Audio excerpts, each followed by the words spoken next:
Shalom. Quando Deus criou o homem e a mulher, o primeiro casal, e o colocou no jardim, uma característica essencial que precisamos identificar ali é que o contexto em que eles viviam era de um reino exclusivo. Apenas uma vontade, apenas um soberano.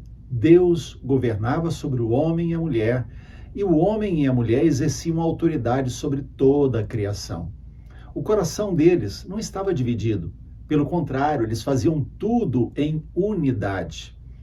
É por isso que quando Deus chama Adão, ele chama Adam. Ou seja, ele não está chamando Adão e Eva, onde vocês estão. Não. Adam, onde estás?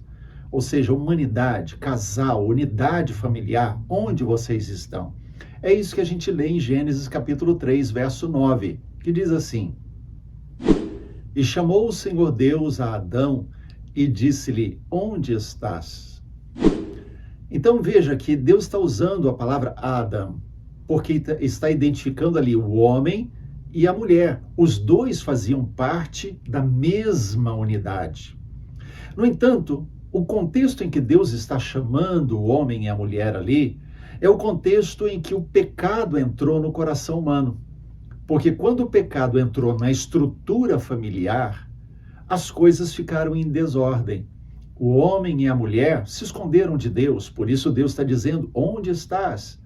Porque o homem e a mulher foram se esconder, perderam a noção da soberania, do reino de Deus, o coração deles já não estava totalmente e somente em Deus, mas agora estavam divididos em relação a Deus e em relação a um e o outro. Se nós nos lembrarmos do processo da tentação, vemos que quando a serpente veio tentar a mulher estava sozinha. Onde estava o homem? Vamos lembrar uma coisa. Todo pecado, antes de ele se consumar, ele é alimentado no coração pela nossa concupiscência, ele é alimentado na nossa mente, em que admitimos a possibilidade de pecar, de fazer aquilo que não deveríamos fazer ou deixarmos de fazer o que deveríamos fazer. Então ele está sendo maturado no coração e na mente. Então depois ele se transforma em ação. Não foi num momento repentino que a serpente chegou e convenceu a mulher. Na verdade, esse processo, com certeza, ele foi sendo trabalhado ao longo do tempo. Até que chega o momento em que a serpente propõe a mulher comer e ela come.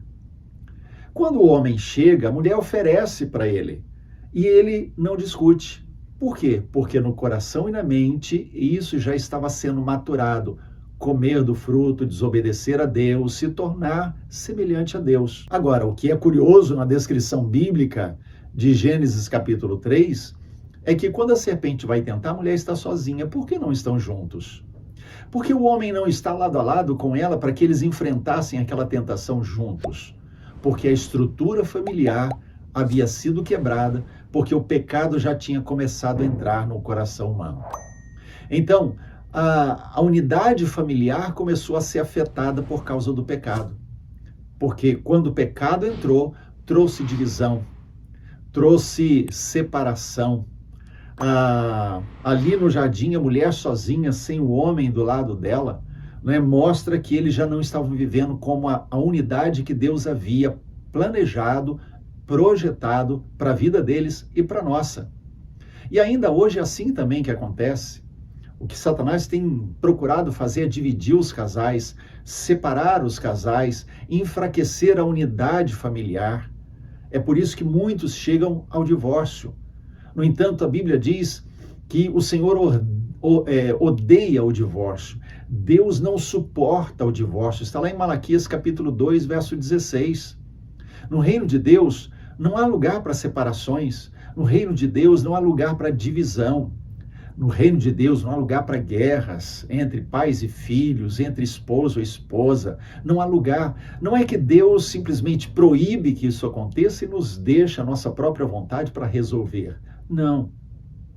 É que quando o reino de Deus chega no nosso coração, não temos mais espaço em nós para divisão, para divórcio, para separação, para rixas, para competições, para guerras de relacionamentos dentro de casa.